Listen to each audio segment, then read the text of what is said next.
masasabi mo ba dyan nakapagpatawad ka? I'm still on the process po. Po ngayon, ito po yung new beginnings ko. Ayun. So maganda ba ang new beginning ng Ay, opo naman. Nandito po tayo lahat. Nandito po ako sa harap niyo. So, very, very, maganda. O sumunod, paano mo i-describe yung self-worth mo base sa mga nangyari recently? Your self-worth. Ang self-worth ko po ay non-negotiable. Pwede mong i-expound ng konti. Kung ibig sabihin, non-negotiable lang yung self-worth. Never lose yourself in the process of... Never lose yourself po in the process kung ano man yung nangyayari sa buhay mo. Kailangan, kilala mo pa rin mo talaga yung sarili mo. Alam mo yung values and principles ng sarili mo. So, hindi ka talaga mawawala. Ayun. And lastly, base din sa mga nangyari, at yun nga yung third factor, kaya kinuha yung connectivity mo with almost anyone and everyone. Kumusta ang connection mo sa mga tao sa paligid mo, especially yung mga tao may naging impact sa buhay mo? Ako po,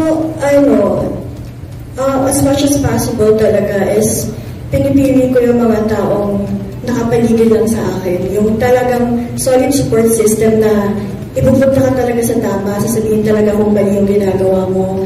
And sobrang laki din po na naging impact nila sa akin kasi nga, hindi ako nadala doon sa path na kawalan. Parang ganun po. At dahil dyan, sasabi mo ba dyan nakapagpatawad ka? I'm still on the process po. May pressure ba yun na ngumiti ka na lalong inamin mo kanina na hindi ka pa handang magpatawad? Opo naman. But, behind every smiles naman po, there's a story. So, hindi naman po, porket, hindi ako makapagpatawad is hindi na ako pwedeng ngumiti. And right now, I am focusing sa sarili ko na I'm moving forward. Yun lang po. Anong pinaka-importanting lessons na natutunan mo na gusto mong i-share sa mga kabataan din siguro? Bukod po dun sa self-worth is not negotiable. Moving on is not just about forgetting the past.